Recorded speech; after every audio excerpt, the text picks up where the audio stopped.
My name is Pedro Morales, and I am a Voice of the People manager. First and foremost, the executive director, who's a little bit under the weather, did us all a courtesy today by not coming, but he definitely wanted to be here. We are Voice of the People. We've been around since 1968. We've been advocates for affordable housing for years. We've been assisting our tenants and offering resident services in many different ways throughout Uptown. Talking, I'm thinking about, and I'm going to mention this, Voice of the People is going to have a fundraiser in February. And everyone check your emails, because if you haven't already got a notification, you will get one. You can register tonight right here at this. Oh, you can register right there. It's gonna be a party.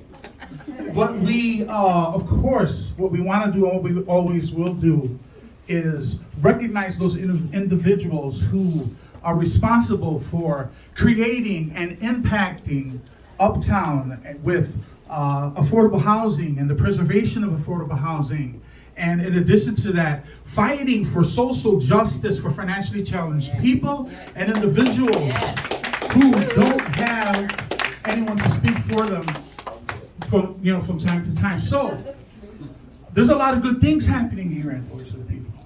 But talking about pioneers of affordable housing and pioneers of people who help fight for social justice, there is no one more better to name for that than Helen Schiller. All right. You know, when you talk about social justice and you talk about affordable housing and you talk about great things that have happened for those who are underrepresented and financially challenged in Uptown, we think about the years that Helen Schiller has dedicated to Uptown, and now she has wrote a book that chronicles 50 years, just about, if I'm not right, but she'll do it, 50 years of this type of activity, and it is a wonderful book. So, with that being said, what I want to do is I want to turn the mic over to the one and only Helen Schiller. Hey!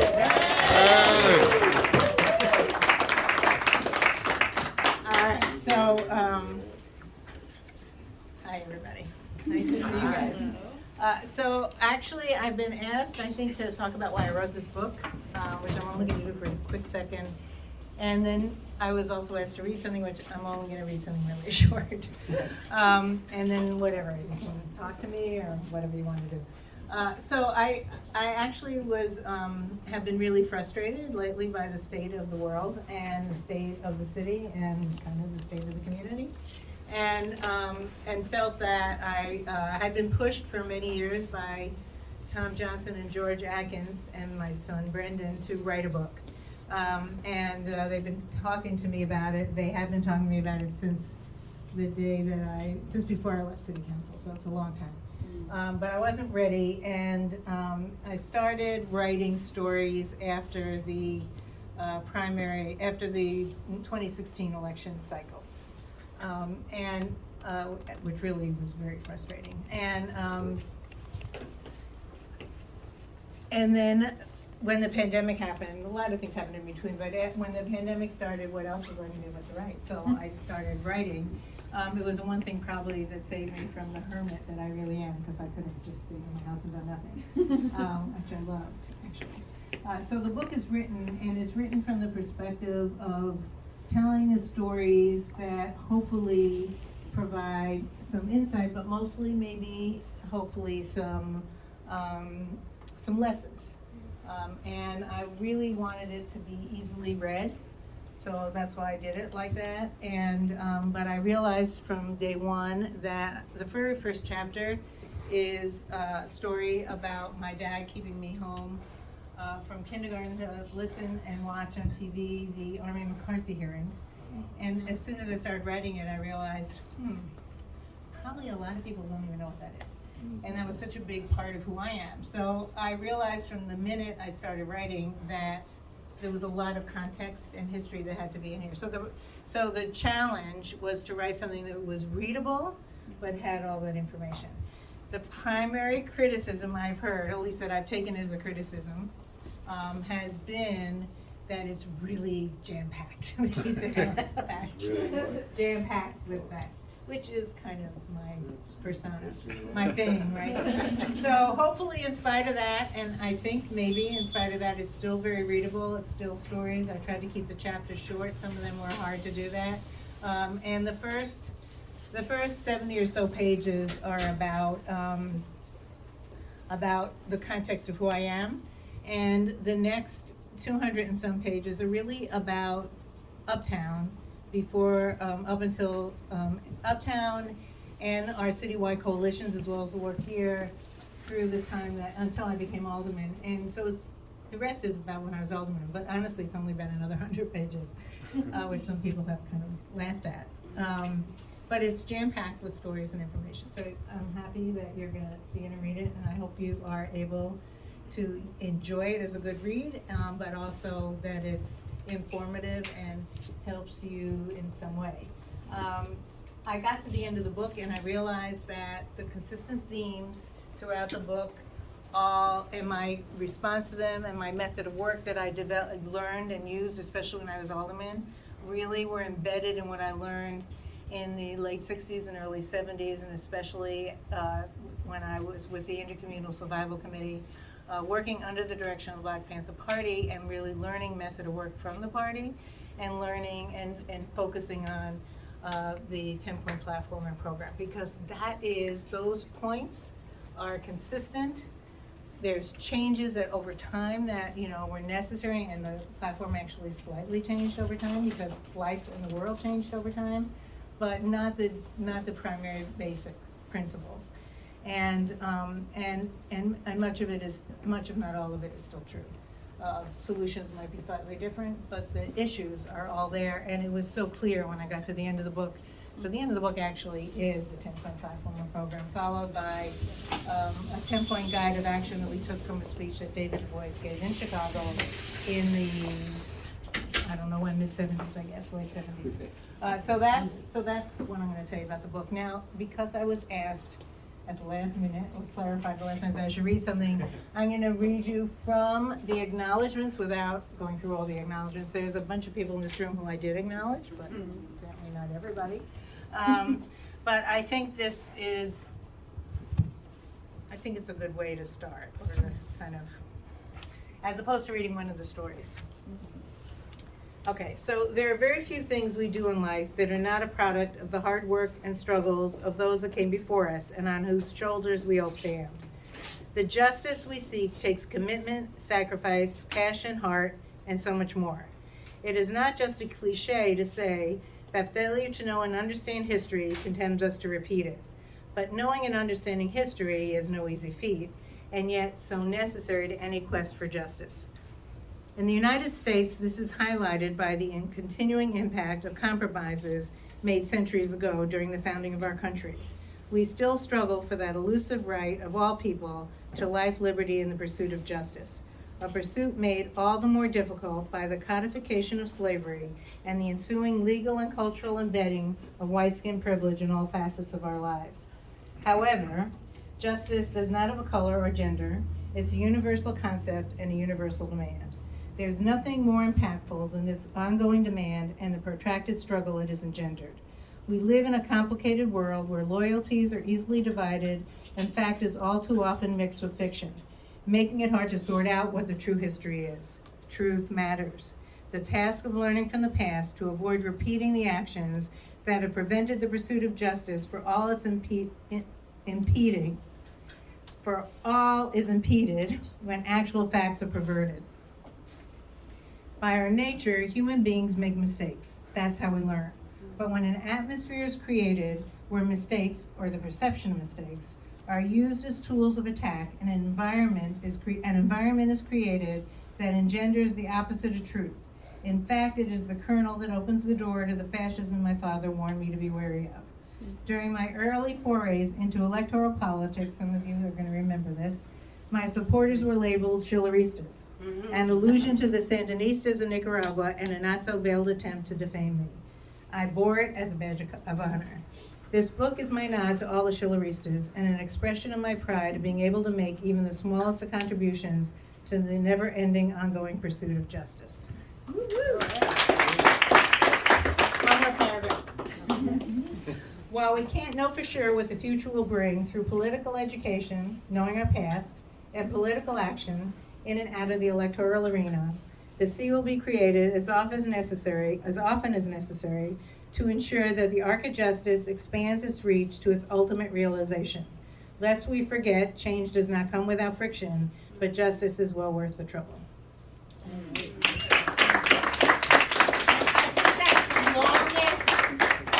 Longest narrative that isn't a story in the book. Just so you know, just in case. Okay. Are the books available, and are you available to sign books? Yeah, I understand there are books here. I Right know I there. brought a few. And I'm definitely available to sign them. Although I have to tell you, you're gonna have to make sure I have the right way to spell your name. And if you want me to say something. Is daring Anything? to struggle, daring to win. Yes. Yeah. 5 decades of existence. All right, thank you guys. Ellen, Yeah. loaded question. Where did you get the title from? Oh, wait, did I get the That's so nice. So, and there's a story, several stories about Fred Hampton, but the title comes from Fred Hampton's compelling demand that you dare to struggle, dare to win. If you don't dare to struggle, you don't deserve to win. Yeah. Thank you. All right, anything else? We're done? I'll answer the questions if you want, but we've been standing a while. And everyone in this room knows I don't answer short answers. So I've read about a third of it, and I'm astounded by the level of detail. Like, were you taking notes in your life that you remember all this stuff? It's just amazingly wonderful. Okay, so I have 200 and some boxes in my basement because I kind of became the unofficial archivist for all the stuff we did later. But for early stuff, yeah, I have some things. But every time I wrote about anyone that was Yeah. part of the story, and the stories, I'd send the story to them. Oh, okay. So yeah, there was I got a lot of people correcting me on a lot of things. And we had a lot of arguments about when things actually happened. The details, but Googling is an amazing thing. Yeah. Yeah, and there's a lot of books out there. So I would spend maybe 3 hours Googling something that I was trying to remember the exact detail about, and then a light bulb would go up and around. So I had a book that had all that information in my house. So I ended up rereading about 100 books. But yeah. So there's a lot out there. Thank you. Yeah. I have a question. Yeah. What are some of the books you read while writing the memoir? Oh my God. So let's think. There's a couple books about Wisconsin when I was there. I also spent a week at the Historic Society in Madison, who had a lot of information about our time in Racine, much more than I did. I read, let me think. I read books about the CHA. I read all of Dempsey Travis's books again. I read a bunch of books about Flynn Taylor's book about Fred Hampton. No, actually, I read Jeff Haas's book about the Black Panthers, but about the trial, the Hampton murder trial. But I also read the stuff that Flint wrote about it. I have 3 piles of books about that high, and I cannot remember all of them. I have a bunch of books, by members of the Black Panther Party. Huey Newton's "To Die for the People," which is always a go-to place for me. It's all, a lot of that's in the book, Yeah. in the back, Yeah. acknowledgements of sources. Right. I don't know, are there sources? In the front, there's acknowledgements. In between what I read, but I don't know if I mentioned the books. I mentioned a few books in footnotes. I was gonna do that, but we didn't end up doing it. We'll just have to join Helen Schiller's book club.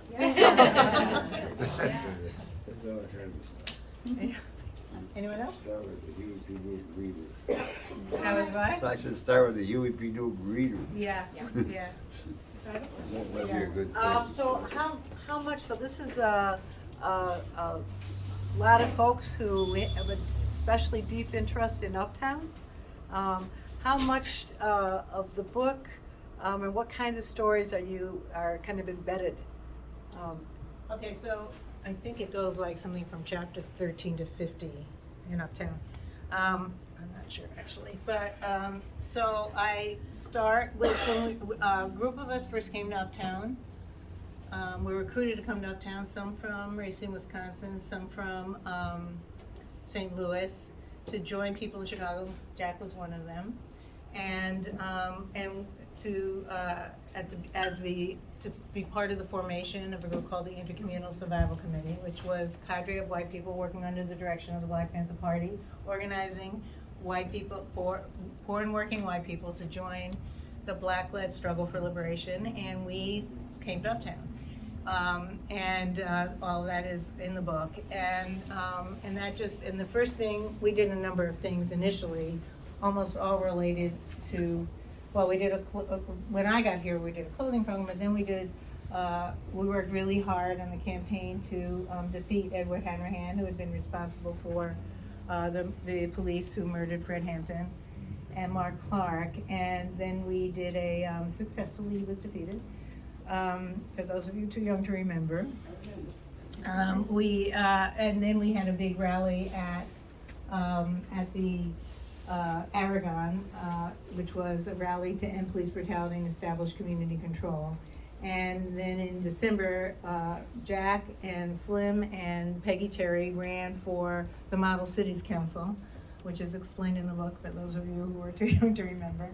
And didn't win, but came in between the machine and the liberals. And so we talk about that. And that's the beginning of my stories in Uptown. And it goes all the way through talking about multiple campaigns and activities we're involved in, the issues, especially about housing and the whole, and how, I tried to really describe, the book is, in a way, from my point of view, bookended by the story of Uptown is bookended by the Avery lawsuit, which Florence is here. She was one of the people displaced, and you were one of the plaintiffs, weren't you, Florence? I'm her daughter. Oh my God.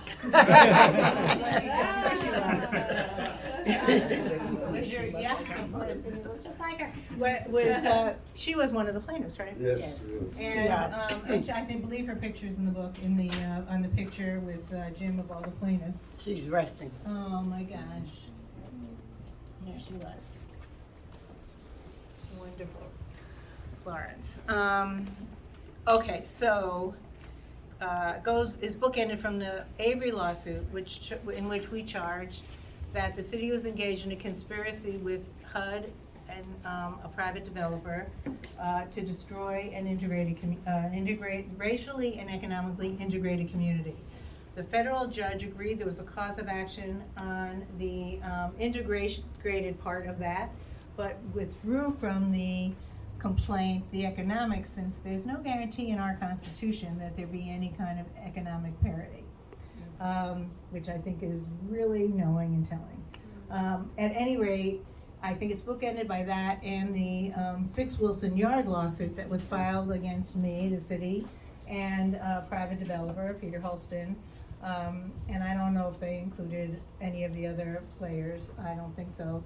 But arguing in court, with my own ears, hearing them argue that we were engaged in a conspiracy to retain an integrated community, economically and racially, and so to me that's when they lost that suit, it was thrown out. But that to me is kind of the bookend, and so there's definitely what's the streams and the issues that go through the book are housing, education, employment, healthcare, and police misconduct. And that's really, those are the points really that when I got to the end of the book, it was like, oh my God, it's all there. Over and over again. Yeah. So it's a lot of the book, but not until after I talk about my history.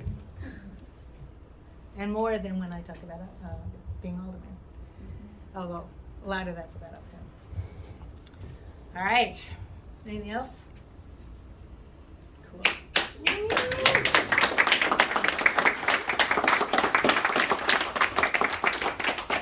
It's a great Christmas present. And I'm really into talking to students, young people, in high schools and in colleges. So if you have any ideas for that, Bring them.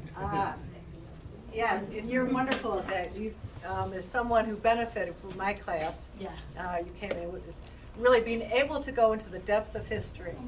And over the last number of decades, really understanding, and being part of it, through Harold and, yeah, it's a great, yeah. Definitely. No, I want you to come to my class. I want to come. I'm really glad to see you. You're on my list. I'm a little behind, but you were on my, I mean, you really are on my list. You must know, because Haymarket must have reached out to you, because I asked, you're on the list, and I told them for educators, yeah. So glad to see you. Okay. Done. Gave my pitch. All right, so I got one more thing I want to run by you. Helen's going to be sitting here signing books, so if you brought a book, walk up to Helen and get your book signed. And if you didn't bring a book, we will be selling books. We do have books here, and our book sales station is about to move over there. Before I say what I want to say, it's very important to continue the work that that Helen has laid down. And having a meeting today, we wanted to make our first official announcement. So, Voice of the People is going to be creating a land trust. We have our board of directors have approved it. We are going to be creating a new entity. And that entity is going to be named the Dovie Thurman Affordable Housing Trust. Now, for anybody who knows that name, Dovie Thurman, a fighter for social justice, an advocate for affordable housing, this is a great thing. But the important thing is that the focus of this land trust is to make sure that the affordable housing that currently exists in Uptown continues to exist indefinitely. Part of the requirements for joining the land trust is agreeing to keep your property affordable forever. This is a great thing. Now, this isn't something we just brought up, just came with off the top of our heads. We've been counseled by lawyers, and we've met with the Cook County Assessor, and we've met with people at the Illinois Department of Revenue, and we have a good combination here for this land trust. It isn't your standard land trust where there's going to be a ground lease, but it is going to give us the ability to keep housing affordable. Now, if anybody who's in the industry, you automatically know that every 15 years, those houses, those properties need to be redeveloped to preserve the affordable housing. But at that 15-year point, those houses, those buildings are in jeopardy of being turned over to market not affordable. By joining the land trust and making the declarations and the agreements, they will agree to keep the buildings affordable forever and indefinitely. And this is a great thing that we have the ability to do, and it's official. We will be creating the entity soon. So when you hear about the Dovie Thurman Affordable Housing Trust, you think about Voice of the People and think about our fight to continue to help the financially challenged people in Uptown and to continue the fight, and especially what Helen has laid down here in Uptown. So thank you very much, everybody. Enjoy yourself. Make sure you grab a drink. And thanks again.